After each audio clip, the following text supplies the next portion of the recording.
আসসালামু আলাইকুম। ক্লাস 9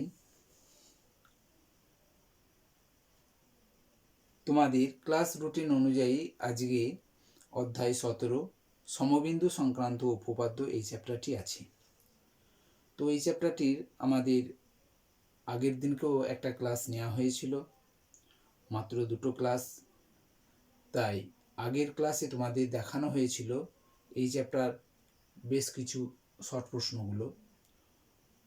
আজকেও তোমাদের এই চ্যাপ্টার আরও যে শর্ট প্রশ্নগুলো আছে সেই শর্ট প্রশ্নগুলো নিয়ে তোমাদের আলোচনায় থাকব।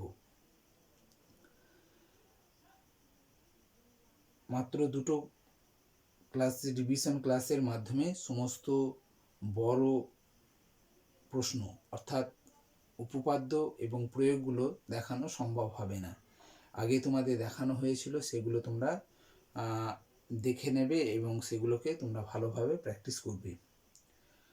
আজকে আমরা যে শর্ট প্রশ্নগুলো আলোচনা করব সেগুলো আগের ভিডিওর যে শর্ট প্রশ্নগুলো ছিল সেগুলো তোমরা নিজেরা চেষ্টা করবে করার, আর বাকি যেগুলো আছে যেগুলো আমাদের দেখানো হয়নি সেইগুলো আমরা আজকে আলোচনায় থাকব।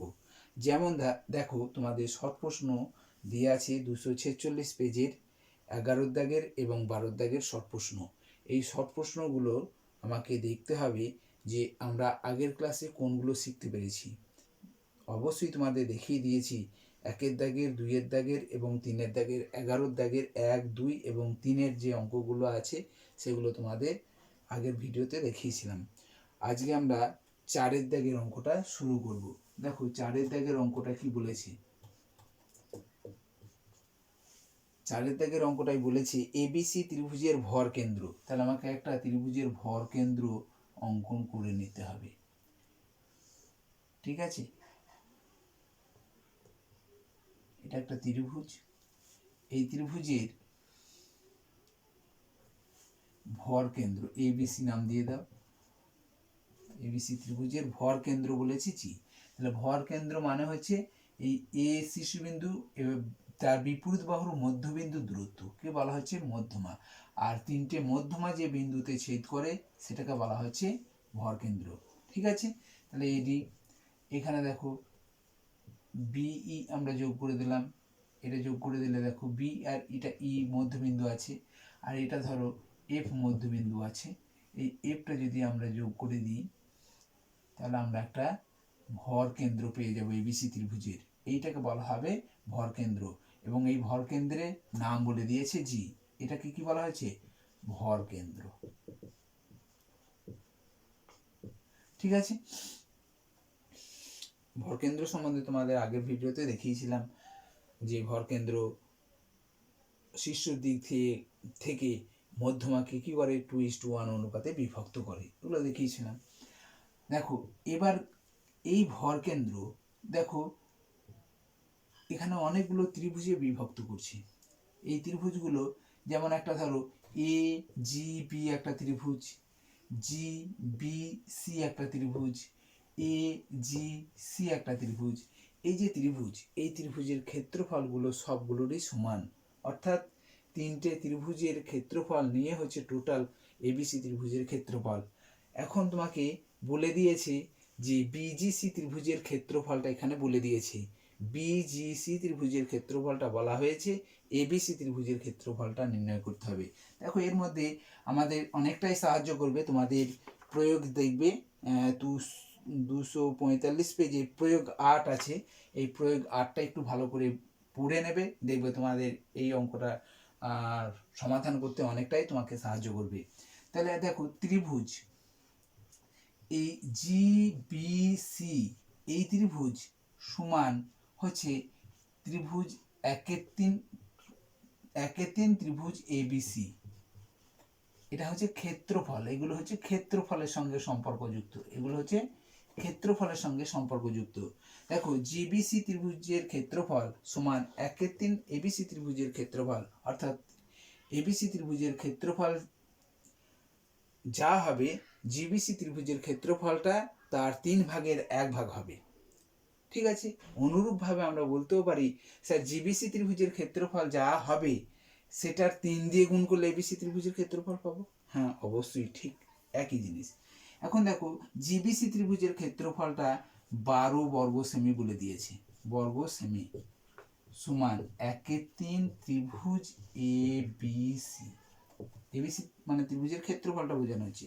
দেখো এই এবিসি 1/3 গুণ আছে, তাহলে এই দিকে নিয়ে এলে ভাগ হয়ে যাবে, আর ভাগ হলে এই ভগ্নাংশটা তাহলে 12 গুণ আছে ভাগ হলো, ভাগ হওয়া মানে হচ্ছে ভাগ মানে হচ্ছে এটা কি করলে গুণ করলে আমরা কি পেয়ে যাব, ভগ্নাংশটা উল্টিয়ে যাবে, অর্থাৎ গুণ করলে 3/1 হয়ে যাবে, এত বর্গ সেমি সমান ত্রিভুজ এবিসি এর ক্ষেত্রফল।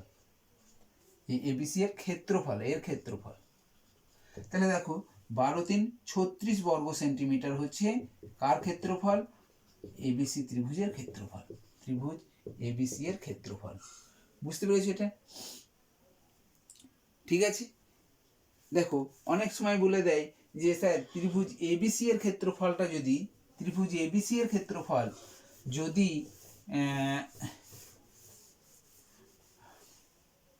24 বর্গ সেন্টিমিটার হয়, এবিসি ত্রিভুজের ক্ষেত্রফলটা যদি 24 বর্গ সেন্টিমিটার হয়, তাহলে জিবিসি ত্রিভুজের ক্ষেত্রফলটা কত হবে? তখন এইরকম ভাবে লিখবে জিবিসি এর ক্ষেত্রফল 1/3 ইন্টু ত্রিভুজ এবিসি এর ক্ষেত্রফল। ঠিক আছে, কার ক্ষেত্রফলটা বলে দিয়েছি? দেখো বলে দিয়েছি এবিসি ত্রিভুজের ক্ষেত্রফল, তাহলে 1/3 গণিত ত্রিভুজ এবিসি এর ক্ষেত্রফল কত?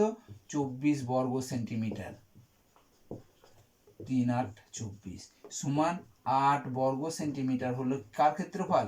জিবিসি ত্রিভুজের ক্ষেত্রফল। ঠিক আছে। আরো যদি বলে স্যার জিবিডি ত্রিভুজের ক্ষেত্রফলটা কত হবে? জিবিডি ত্রিভুজের ক্ষেত্রফলটা দেখো, ত্রিভুজ জিবিডি এর ক্ষেত্রফলটা হচ্ছে জিবিসি ত্রিভুজের ক্ষেত্রফলের অর্ধেক, কারণ জিডিটা হচ্ছে জিবিসি ত্রিভুজের মধ্যমা, আর মধ্যমা কি করে? দুটো ত্রিভুজের, এই যে দুটো ত্রিভুজ উৎপন্ন হলো সেই ত্রিভুজের সমান ক্ষেত্রফলে বিভক্ত করে। ঠিক আছে, তাহলে জিবিডি ত্রিভুজের ক্ষেত্রফল হচ্ছে 1/2 গণিত জিবিসি ত্রিভুজের ক্ষেত্রফল। ঠিক আছে, এখন দেখো জিবিডি ত্রিভুজের ক্ষেত্রফলটা আমরা বার করতে চাইছি, তাহলে 1/2 গণিত জিবিসি ত্রিভুজের ক্ষেত্রফল আমরা 8 বর্গ সেন্টিমিটার বার করেছি, তাহলে 8 বর্গ সেমি সমান দেখো 4 বর্গ সেমি। ঠিক আছে, লিখে করলে এরকম হবে, তুমি এমনিতেই বুঝতে পেরেছো যে জিবিসি ত্রিভুজের ক্ষেত্রফল 8, তাহলে জিবিডি ত্রিভুজের ক্ষেত্রফল 4 হবে। তুমি নিজে নিজে মুখোমুখি করে ফেলতে পারো। ঠিক আছে, শুধু 1 নম্বরের প্রশ্নের উত্তর হলে অবশ্যই তুমি মুখে করে নিতেও পারো, আর 2 নম্বরের প্রশ্ন হলে তোমাকে অবশ্যই কোর্সে দেখাতে হবে। ঠিক আছে, এখন দেখো এই জিবিডি ত্রিভুজের ক্ষেত্রফলটা টোটাল এবিসি ত্রিভুজের ক্ষেত্রফলের সঙ্গে কি সম্পর্ক? ঠিক আছে, ত্রিভুজ জিবিডি এই ত্রিভুজের ক্ষেত্রফলটা টোটাল ত্রিভুজের ক্ষেত্রফলের সঙ্গে, অর্থাৎ এবিসি ত্রিভুজের ক্ষেত্রফলের সঙ্গে কি সম্পর্ক? ঠিক আছে, জিবিডি ত্রিভুজের ক্ষেত্রফলটা কার সঙ্গে সম্পর্কযুক্ত বলো তো? জিবিডি ত্রিভুজের ক্ষেত্রফলটা দেখো, জিবিডি ত্রিভুজের ক্ষেত্রফলটা কার সঙ্গে সম্পর্কযুক্ত? না 1/2 জিবিসি, 1/2 গণিত জিবিসি ত্রিভুজ। বুঝতে পেরেছো এটা? এবার দেখো জিবিসি ত্রিভুজ তো আমরা চাইনি, বলেছি টোটাল ত্রিভুজের ক্ষেত্রফল, অর্থাৎ এবিসি ত্রিভুজের ক্ষেত্রফলের সঙ্গে সম্পর্কযুক্ত। এই জিবিসির জায়গায় আমরা এবিসি ত্রিভুজ আমরা যদি লিখতে চাই, তাহলে দেখো হাফ হলো এই হাফটা গণিত, এখন এই জিবিসি ত্রিভুজ, এই জিবিসি ত্রিভুজটা আবার, এই জিবিসি ত্রিভুজটা আবার এবিসি ত্রিভুজের সঙ্গে কি সম্পর্কযুক্ত? তখন জিবিসি ত্রিভুজটা 1/3 গণিত এবিসি, 1/3 গণিত এবিসি সমান 1/6 ত্রিভুজ এবিসি। অর্থাৎ এবিসি ত্রিভুজের ক্ষেত্রফল তোমার যদি জানা থাকে, ধরো এবিসি ত্রিভুজের ক্ষেত্রফল 36 বর্গ সেন্টিমিটার, তাহলে জিবিডি ত্রিভুজের ক্ষেত্রফল হবে 36 গণিত 1/6 সমান কত? 6 বর্গ সেন্টিমিটার। ঠিক আছে, এবার দেখো 5 দাগের একটা অঙ্ক আছে, 5 দাগে যে অঙ্কটা আছে সেটা নিয়ে আলোচনায় থাকি।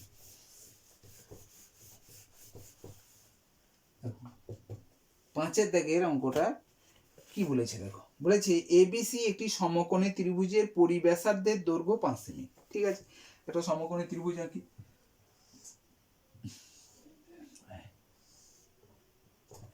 একটা সমকোণী ত্রিভুজ, তার মানে এটা হচ্ছে 90 ডিগ্রি, আর এইটাকে বলা হয়েছে তার অতিভুজ, এটাকে বলা হয়েছে তার অতিভুজ। অর্থাৎ এবিসি ত্রিভুজ যদি সমকোণী এবিসিটা সমকোণ হয়, তাহলে এসিটাকে বলা হবে তার অতিভুজ। বুঝতে পেরেছো? এই সমকোণী ত্রিভুজের অতিভুজটা আছে, এর কি বলেছে, পরিব্যাসার্ধের দৈর্ঘ্য নির্ণয় করো। দেখো পরিব্যাসার্ধ তার মানে কি, পরিকেন্দ্রের সঙ্গে সম্পর্কযুক্ত, অর্থাৎ পরিকেন্দ্রটা থেকে তার শীর্ষবিন্দুর দূরত্ব, এটাকে বলা হচ্ছে পরিব্যাসার্ধ। তাহলে এই সমকোণী ত্রিভুজ যদি হয়, সমকোণী ত্রিভুজ হলে তার পরিকেন্দ্রটা কোথায় উৎপন্ন হবে? পরিকেন্দ্রটা এই অতিভুজের মধ্যবিন্দুতে উৎপন্ন হবে। কি বললাম?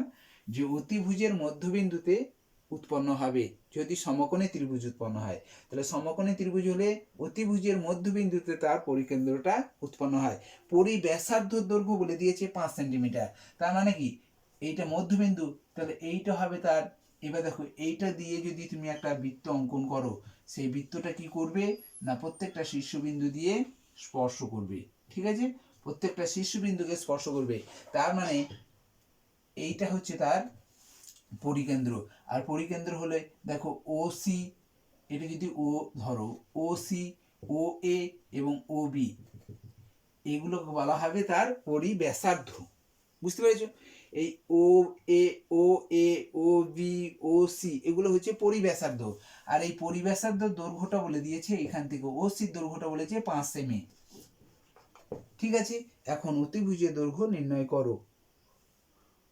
অতিভুজ দৈর্ঘ্য নির্ণয় করো। তাহলে যদি ও সিটা যদি 5 সেমি হয়, তাহলে ও এটাও তো 5 সেন্টিমিটার, কারণ ও এ সমান ও বি সমান ও সি হচ্ছে পরিব্যাসার্ধ। পরিব্যাসার্ধ, ঠিক আছে। দেখো তাহলে এইটা দৈর্ঘ্য 5 সেন্টিমিটার, তাহলে এই দিকটা 5 সেন্টিমিটার, তাহলে এসি দৈর্ঘ্যটা কত হলো? এসি সমান কত হবে? এসি সমান কত হবে? এটা পরিব্যাসার্ধ সমান কত দিয়ে আছে? 5 সেমি, তাই তো? এটা হচ্ছে পরিব্যাসার্ধ, এগুলো সবই তো পরিব্যাসার্ধ, তার দৈর্ঘ্য 5 সেন্টিমিটার। তাহলে এসি দৈর্ঘ্যটা হবে 5 + 5 সমান 10 সেন্টিমিটার। বুঝতে পারলে? আবার অনেক সময় বলে দেয় যে একটা সমকোণী ত্রিভুজের অতিভুজের দৈর্ঘ্য দেওয়া আছে। ধরো অতিভুজের দৈর্ঘ্যটা দেওয়া আছে তোমার 13 সেন্টিমিটার, তাহলে সেই সমকোণী ত্রিভুজের পরিব্যাসার্ধের দৈর্ঘ্য কত হবে? তাহলে অতিভুজের দৈর্ঘ্যটা যদি দেওয়া থাকে, অতিভুজের দৈর্ঘ্য দেওয়া থাকলে তাহলে অতিভুজের অর্ধেকটাই হবে পরিব্যাসার্ধ। ঠিক আছে, অতিভুজের দৈর্ঘ্য 13 দিয়ে আছে, তাহলে তার পরিব্যাসার্ধ দৈর্ঘ্যটা কত হবে? পরিব্যাসার্ধের দৈর্ঘ্যটা হবে তখন কি, এই অতিভুজের দৈর্ঘ্যের অর্ধেক। অতিভুজের দৈর্ঘ্যের অর্ধেক মানে হচ্ছে 6.5 সেন্টিমিটার। ঠিক আছে, নিজেরা চেষ্টা করবে এগুলো। আরও এখান থেকে প্রশ্ন আসে যে স্যার সমকোণী ত্রিভুজের বুঝতে পারলাম যে পরিকেন্দ্রটা অতিভুজের উপর অবস্থিত হবে। স্যার যদি সমবাহু ত্রিভুজ হয়, সমবাহু ত্রিভুজ হয় তাহলে কোথায় অবস্থিত হবে? সমবাহু ত্রিভুজ হলে বা বিষমবাহু ত্রিভুজ হোক, যে কোনো ত্রিভুজই হোক না বাহুবেদী, তাহলে সেটা কি হবে? এটা হচ্ছে ধরো বিষমবাহু ত্রিভুজ, সমবাহু, সমদ্বিবাহু ত্রিভুজ, এগুলো যদি হয় তাহলে সেক্ষেত্রে আমরা কি করব? যদি সেটা সূক্ষ্মকোণী ত্রিভুজ হয়ে থাকে, হয়েছে, তাহলে তাদের পরিকেন্দ্রটা কোথায় অবস্থিত হবে? ভিতরে, ত্রিভুজের ভিতরে অবস্থিত হবে।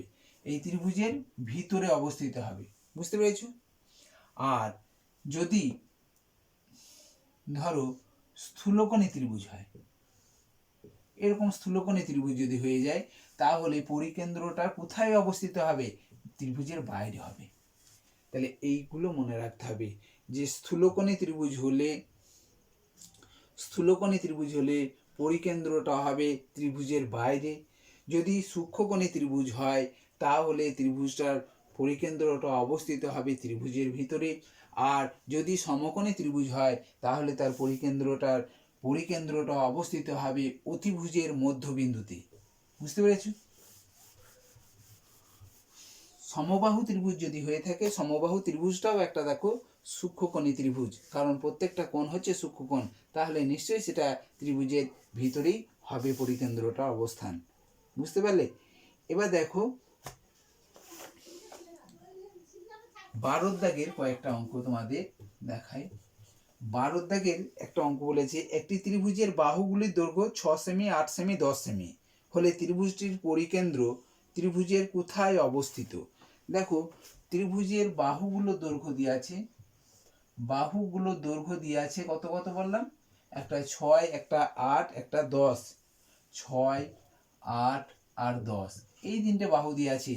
আমি কি করে বুঝবো যে এটা সমকোণী না সূক্ষ্মকোণী না স্থূলকোণী ত্রিভুজ, তাই না? এখানে দেখো তিনটে বাহুর দৈর্ঘ্য দিয়ে আছে, এই বাহুগুলোর বড় বাহুটা যেটা থাকবে সেই বড় বাহুটার বর্গ লিখে নাও, বড় বাহুটির বর্গ সমান যদি অপর দুটো বাহুর বর্গের সমষ্টির সমান হয়ে যায়। বুঝতে পেরেছো? বড় বাহুটির বর্গ করে নেবে, যদি দেখো যে বড় বাহুটির বর্গের সমান হচ্ছে দুটো অপর দুটো বাহুর বর্গের সমান, তাহলে জানতে হবে সেটা হচ্ছে সমকোণী ত্রিভুজ। 6 স্কোয়ার 36 হলো, 8 স্কোয়ার 64 সমান দেখো 100, এই 10 স্কোয়ারটাও দেখো 100। ঠিক আছে, তাহলে এখানে দুটোই সমান হয়ে যাচ্ছে, তার মানে সেটা আমাকে বুঝতে হবে সেটা একটা সমকোণী ত্রিভুজ। আর সমকোণী ত্রিভুজ হলে এই বৃহত্তম বাহুটাকে বলা হবে তার অতিভুজ। তাহলে এর অতিভুজের মধ্যবিন্দুতে অর্থাৎ 10 সেন্টিমিটার বাহুর মধ্যবিন্দুতে অবস্থিত হবে। বুঝতে পেরেছ? তাহলে এখানে কি হলো, এটা একটা সমকোণী ত্রিভুজ উৎপন্ন হয়েছে, আর সমকোণী ত্রিভুজের অতিভুজের দৈর্ঘ্যটা হচ্ছে সব থেকে বড়, অর্থাৎ বৃহত্তম বাহুটাই হচ্ছে অতিভুজ। তাহলে 10 সেন্টিমিটার, আর এই 10 সেন্টিমিটার যে বাহুটা, সেই বাহুটির একেবারে মধ্যবিন্দুতে পরিকেন্দ্রটি অবস্থিত হবে। বুঝতে পেরেছ?